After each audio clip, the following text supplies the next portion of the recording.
जय हिंद साथियों, आज हम इस YouTube चैनल नितिन एकेडमी में स्वागत करते हैं। आज हम सेकंड सेट सॉल्व करेंगे। इसमें 20 बहुविकल्प देखेंगे जो एक नंबर का पूछा जाता है प्रति क्वेश्चन। ठीक है, आज हमारा ये पहला क्वेश्चन है, शुक्ल युग के लेखक नहीं है। ध्यान में रखना है इसमें क्या लिख के आ रहा है, नहीं है। Jaishankar Prasad A option, B option Premchand, C option Ramchandra Shukla, D option Bharatendu Harishchandra. अब आप अगर आपने नहीं देखा, मतलब पेपर में आया हुआ और आपने ये देख लिया शुक्ल युग के लेखक हैं और आपने गलती से शुक्ल इधर लिखा है तो ये टिक मार दिया, आपका गलत हो जाएगा। तो इसी हिसाब से हमें ना दे पूरा, मतलब पहले आपको समझना है। पहले आपको पूरे 3 आवर्स 15 मिनट मिलते हैं जिसको आपको पढ़ना है, मतलब 15 मिनट आपको पढ़ने के लिए दिए जाते हैं तो उनका पूरा यूज करना है। 15 मिनट आप पहले पेपर को पढ़िए, उसके बाद समझिए कि आपको कौन कौन से आ रहे हैं, उसके बाद आप सॉल्व कीजिए। क्योंकि एमसीक्यू टाइप में आपको एक एमसीक्यू शीट दी जाएगी तो उस पर ही आपको मतलब गोला करना है। तो ये नहीं, आपका अगर गलत हो गया तो गलत हो ही जाएगा।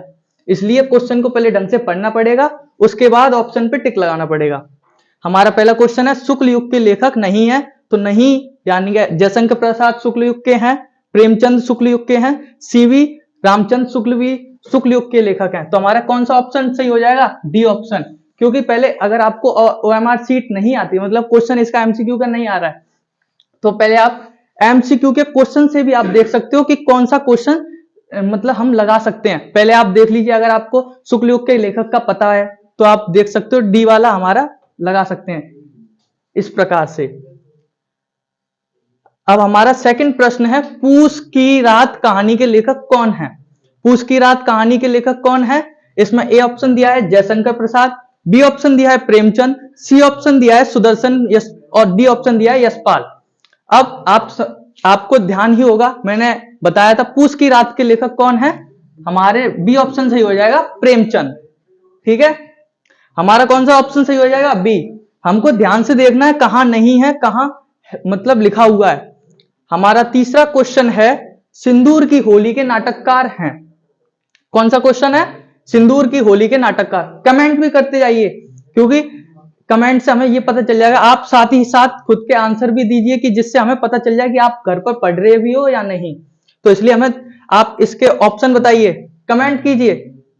सबसे हमारा ए ऑप्शन दिया है जयशंकर प्रसाद, बी ऑप्शन दिया है रामकुमार वर्मा, सी ऑप्शन दिया है लक्ष्मी नारायण मिश्र और डी ऑप्शन दिया है हरिकृष्ण प्रेमी।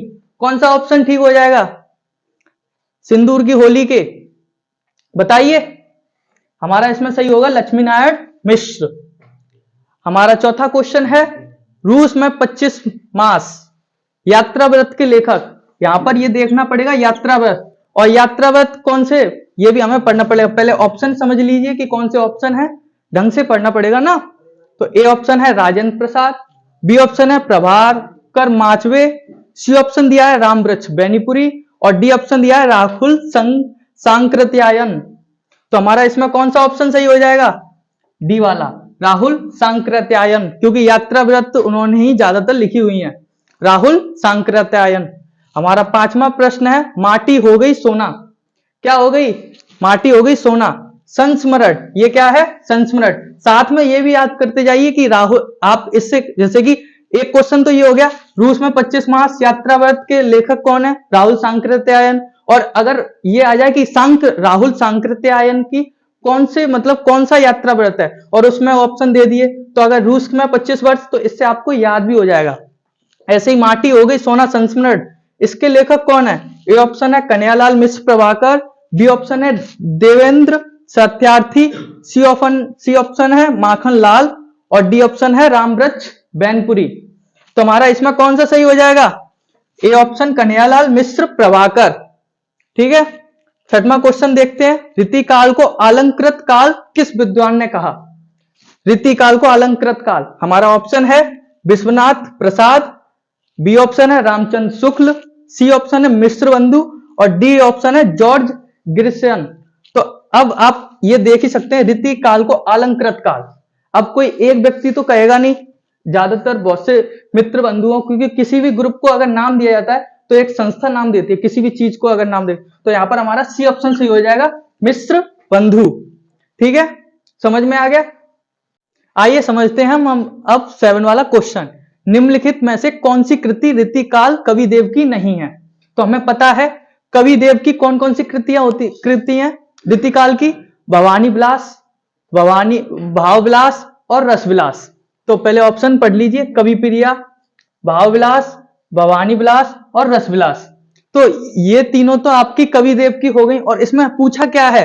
नहीं है।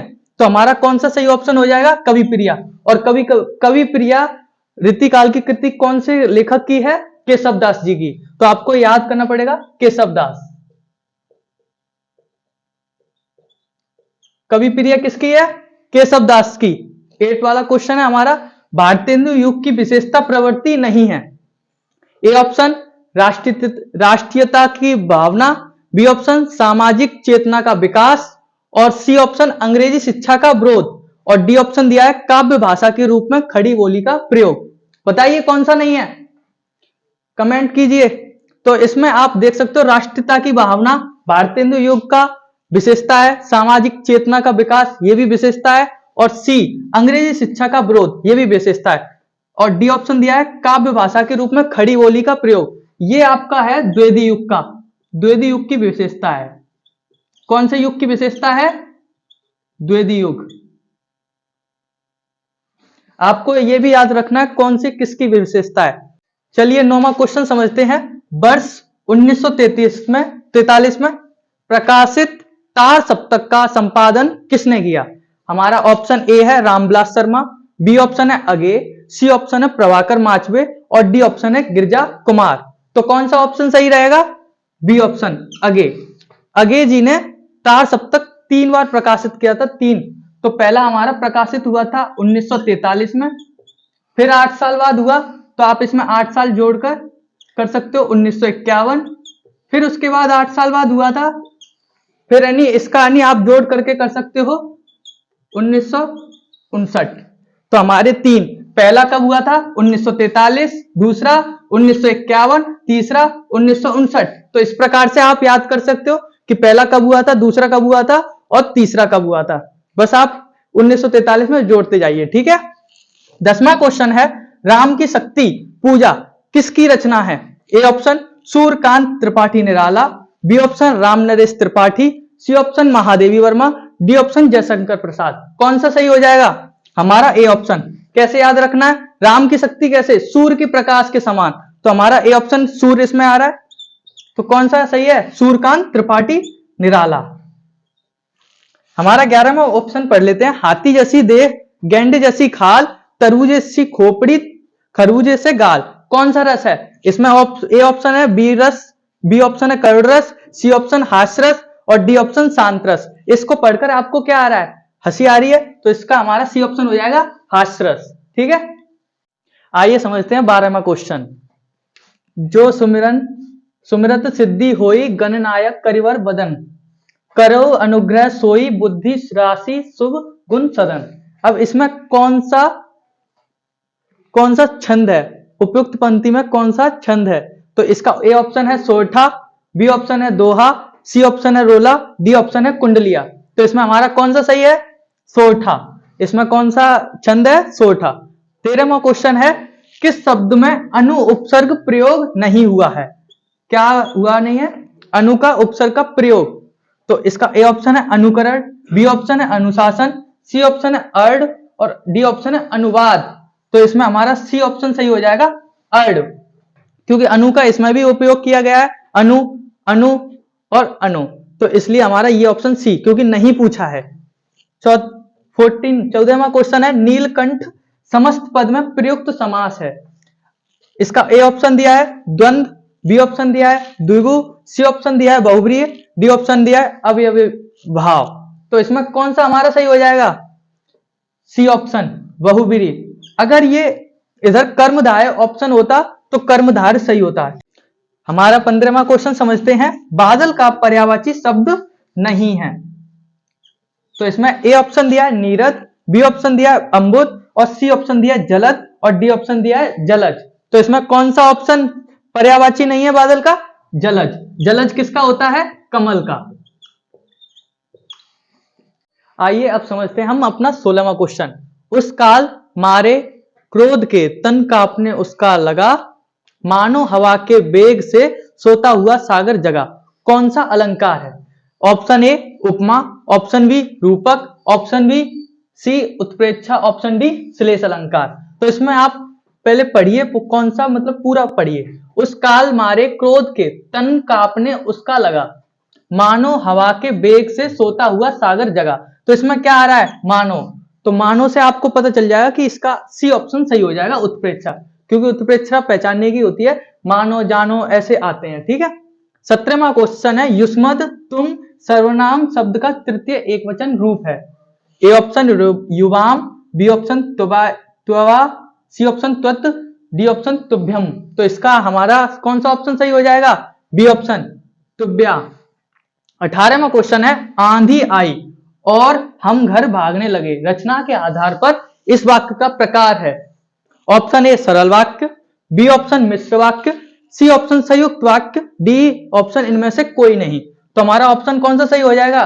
संयुक्त वाक्य। संयुक्त वाक्य मतलब दो वाक्यों को जोड़ना, क्योंकि इसमें और आ रहा है, इसको जोड़ रहा है और इसको जोड़ रहा है, इसलिए और यानी कि संयुक्त वाक्य। सी ऑप्शन सही हो जाएगा। 19 वाला, महात्मा बुद्ध ने विश्व को शांति का संदेश दिया।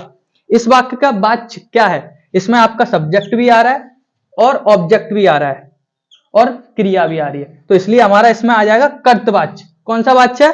कर्तवाच्य। 20वां ऑप्शन है, वह अचानक चला गया। वाक्य में प्रयुक्त अचानक पद का व्याकरणिक परिचय क्या है? मतलब अचानक पद का कौन सा व्याकरणिक परिचय है? ए ऑप्शन संज्ञा, बी ऑप्शन क्रिया विशेषण, सी ऑप्शन सर्वनाम और डी ऑप्शन क्रिया। क्रिया तो हमारा ये हो गया चला गया, सर्वनाम वह, तो हमारा संज्ञा यानी कि किसी नाम, यही तो होता है संज्ञा। तो हमारा कौन सा इसमें सही ऑप्शन हो जाएगा? बी क्रिया विशेषण।